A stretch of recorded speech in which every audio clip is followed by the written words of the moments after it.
Hello everyone, this is Akash. Welcome to my channel. So दोस्तों, इस video में हम लोग कुछ स्टॉक के बारे में डिस्कस करेंगे जो कि हमने कल कल के लिए सोच के रखा था। एंड नेक्स्ट सेशन यानी कि 10 फरवरी को, मतलब कि कल के लिए जो दो स्टॉक है, उसको उसके जो कल का जो ट्रेड प्लान है उसके बारे में डिस्कस करेंगे। ठीक है। तो दोस्तों, आज तो दो ट्रेड था, एक था कोल इंडिया एंड सेकंड था मैरिको। तो मैरिको ने मुझे, देखो, यहाँ पर मुझे एंट्री नहीं मिला। सच बोलूं तो यहाँ पर मुझे एंट्री नहीं मिला। 412 पर हमारा एंट्री था एंड 410.15 पे हमारा स्टॉप लॉस था। लेकिन मैं आपको कल क्लियरली बोला था कि यहाँ पर एक गैप अप ओपन हो सकता है। तो यही होता है, अगर स्टॉक अपना जो मूवमेंट है वो अगर देगा तो वहां पर मैक्सिमम टाइम वो गैप अप या फिर गैप डाउन होता है। ठीक है। तो यहाँ पर तो एंट्री नहीं मिला एंड कोल इंडिया में स्टॉप लॉस हिट हुआ है। लेकिन सेकंड टाइम यहाँ पर ये टारगेट की ओर आया है एंड 138 की ओर बढ़ रहा है। ठीक है।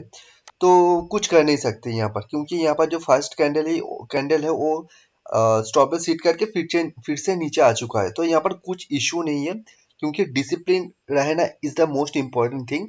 एक स्टॉप लॉस हिट होता है तो इट्स ओके, जाने दो। ठीक है, रिस्क मैनेजमेंट है तो फाइन। एंड कल के लिए दो स्टॉक है, एक है बायोकॉन एंड सेकंड है मनप्पुरम। ठीक है। तो दोनों स्टॉक को ही हम लोग शॉर्ट करेंगे। तो शॉर्ट कैसे करेंगे, क्या क्यों क्या किस बेसिस पे हम लोग शॉर्ट करेंगे उसको देखते हैं। तो देखो, 407.50 पर बायोकॉन में एक शॉर्टर टाइम फ्रेम में यहाँ पर एक सपोर्ट बनाया था। सपोर्ट बनाने के बाद आज का जो पूरा दिन ये इस सपोर्ट को टेस्ट किया। तो यहाँ पर अगर देखोगे तो कुछ यहाँ पर इस तरीके का पैटर्न फॉर्मेशन किया है। ठीक है। बूम, यहाँ पर ब्रेक डाउन किया है तो am kind of pattern create किया है। तो हमारे सिस्टम के अकॉर्डिंग तो ये एक्टिव हुआ है। तो यहाँ पर जो हमारा एंट्री बन सकता है 405.50 पर एंड स्टॉप लॉस बन सकता है 407.4। ठीक है। एंड जो टारगेट बन के आ रहा है 399.7। तो यहाँ पर करीबन 1:2.8 या फिर 2.6 के आसपास रिस्क टू रिवार्ड है, जो कि इंटरडे के लिए ठीक ही है। तो इसको प्ले किया जा सकता है। एंड सेकेंड जो स्टॉक है वो है मनप्पुरम। मनप्पुरम फाइनेंस को हम लोग 174.50 पर शॉर्ट कर सकते हैं with stop loss of 176.10। And हमारा पहला जो टारगेट बन के आ जाएगा 170। तो यहाँ पर जो रिस्क टू रिवार्ड है वो 1:3 से थोड़ा सा ज्यादा मिलेगा शायद। तो यहाँ पर भी रिस्क टू रिवार्ड बहुत ही फेवरेबल है। तो ये दो स्टॉक ही मिला है और कुछ स्टॉक मिला नहीं है। ठीक है। तो जो भी एफएनओ में जो भी स्टॉक था वो सारे मेरे रडार पे है, तो यहाँ पर इसको मैंने रखा है। नाउ यहाँ पर एक चीज मैं आपके साथ डिस्कस करूंगा। तो आज मेरे साथ एक मेरा एक मुझे एक ब्लंडर, सॉरी, आज मुझसे एक बहुत ही बड़े गलती हुआ है। तो गलती क्या था, तो यहाँ पर मैं आपको बताती हूँ। देखो, यहाँ पर कुछ स्टॉक था टाटा इन्वेस्टमेंट में स्विंग ट्रेडिंग के लिए लिया था। यहाँ पर एक स्टॉप लॉस हिट हुआ था, लेकिन स्टॉप लॉस हिट होने के बाद ये फिर से ऊपर गया था। तो मेरा जो सिस्टम है, तो डिसिप्लिन के हिसाब से अगर मेरा जो प्राइस है उसको ट्रिगर करता है तो मेरा वहां पर स्टॉप लॉस हिट हो जाता है। ठीक है। तो टाटा इन्वेस्टमेंट में मेरा एक स्टॉप लॉस हिट हुआ था। एंड यहाँ पर एक और स्टॉक था। कौन सा स्टॉक था? और एक स्टॉक था, मुझे ठीक से याद नहीं। तो वहां पर मुझे प्रॉफिट मिला था। ठीक है। तो मैं कहीं बाहर था। एंड एक स्टॉक और था केएससीएल। तो केएससीएल में मैं मेरा जो एंट्री प्राइस था वहां पर मैं एंट्री डाल के छोड़ दिया था। तो नॉर्मली दोस्तों, मैं जो स्विंग ट्रेड लेता हूँ पहले स्विंग ट्रेड को एक्टिव होने देती हूँ, देन वहां पर मैं स्टॉप लॉस एंड टारगेट को प्लेस करती हूँ। तो करीबन 3 बजे के आसपास एक मेरा जो एंट्री था, एंट्री दिया था। एंट्री देने के बाद वहां से तुरंत फॉल होना शुरू हो गया था। तो मैं बाहर था एंड मेरे सिस्टम में ऑर्डर डाला हुआ था। लेकिन यहाँ पर जो गलती मुझसे हुआ है वो है कि मैं इसको देखा ही नहीं, मैं सिस्टम में स्टॉप लॉस नहीं डाला हूँ। तो यहाँ पर इसीलिए मेरा जो रिस्क था, मान लीजिए कि मेरा अगर 1% रिस्क जहाँ पर होता है तो उसके जगह 2.3% चला गया, जो कि बिल्कुल गलत चीज है एक्चुअली। तो मैं करीबन 310 को ओपन करके देखा हूँ एंड वहां पर मैं इसको काट कर मेरा जो पोजीशन है उसको मैंने क्लोज कर दिया है।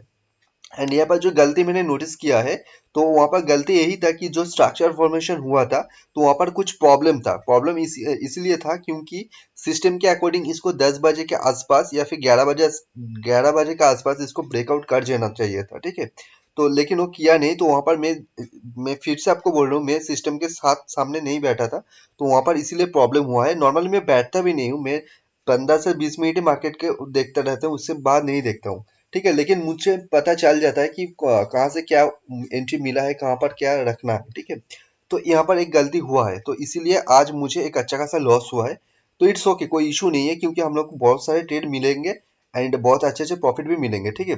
तो नॉर्मली मेरा भी पोजीशन AEGIS केमिकल करके कुछ स्टॉक है यहाँ पर ओपन है, और कहीं पर भी ओपन नहीं है, क्योंकि रिलैक्सो मुझसे मिस हो चुका है, लेमन ट्री भी मिस हो चुका है, and Chambal fertiliser already target दे के आ चुका है, तो ये भी मिस हो चुका है, तो कुछ कर नहीं सकते, ठीक है। तो यहाँ पर मेरे रैडर पे जो स्विंग ट्रेडिंग के लिए अभी स्टॉक है वो है अशोका बिल्ड कॉन, शायद, हाँ, अशोका बिल्ड कॉन मेरे रैडर पे है। नेक्स्ट है इप्का लेबोरेटरी, थर्ड है दीपक नाइट्राइट, ठीक है। एंड लेमन ट्री में अगर एक गिरे, लेमन ट्री बहुत ही रिस्की ट्रेड है, तो अगर एक गिरेगा तो यहाँ पर मैं डेफिनेटली सिस्टम के अकॉर्डिंग इसको खरीदूंगा, चाहे स्टॉप लॉस हिट हो चाहे टेक प्रॉफिट हो, कुछ फर्क नहीं पड़ता मुझे, तो मैं डेफिनेटली इसको खरीदूंगा, ठीक है, चाहे गिर क्यों ना जाए।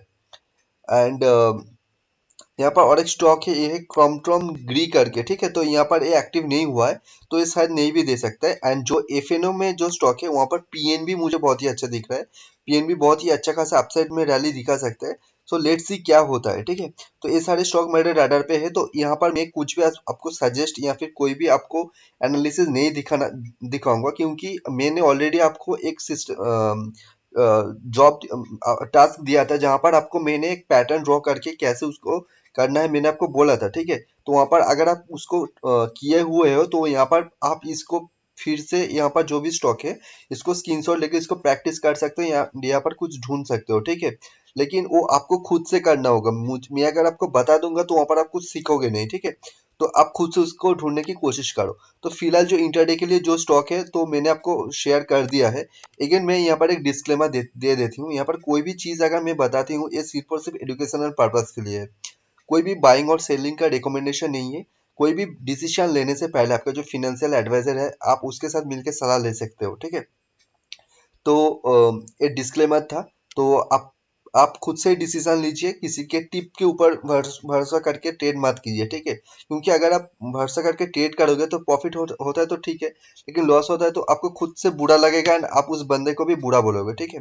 एंड अगेन मैं बता देता हूँ, कोई भी आपका सिस्टम हो प्लीज रिस्क को मैनेज कीजिए, risk is to divide and risk, ये दोनों चीज को हमेशा फॉलो कीजिए एंड मैनेज कीजिए, ठीक है। कितने भी बड़े ट्रेडर आप क्यों ना हो, कितने भी बड़े अच्छे खासे सिस्टम आपके पास क्यों ना हो, ये दोनों चीज आपके साथ इंटैक्ट होना चाहिए आपके सिस्टम के अकॉर्डिंग, ठीक है।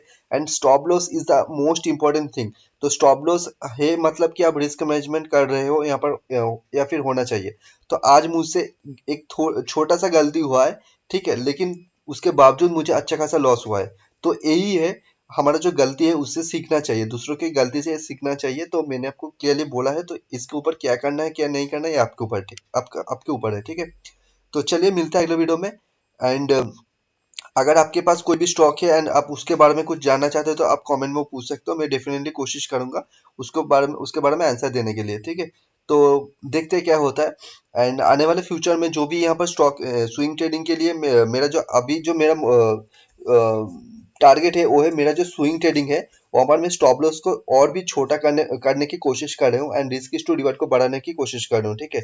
तो नॉर्मली मैं मेरा एक्यूरेसी के ऊपर फोकस ज्यादा नहीं कर रही हूँ, मैं नॉर्मली जो मेरा जो रिस्क टू रिवार्ड है उसको कैसे इंप्रूव करना है उसके ऊपर फोकस कर रहा हूँ, ठीक है। क्योंकि मेरा रिस्क टू रिवार्ड, क्योंकि मुझे ये मालूम है 100% यहाँ पर कुछ होगा नहीं, कितने भी मेहनत में क्यों ना कर लूँ, लेकिन यहाँ पर अगर रिस्क टू रिवार्ड को मैं बढ़ा सकूँ तो वहाँ पर अगर मैं 50-60% एक्यूरेसी को भी मेंटेन करती हूँ तो वहाँ पर मुझे बहुत ही अच्छे खासा प्रॉफिट होगा, ठीक है।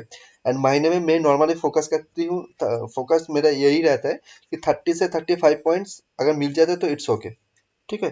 तो चलिए मिलता है अगले वीडियो में। अगेन मैं बता देता हूँ, कोई भी ट्रेड लेने से पहले please manage your risk first then trade, ये हमेशा याद रखना, ठीक है। तो चलिए मिलते हैं अगले वीडियो में। Happy trading, have a good day.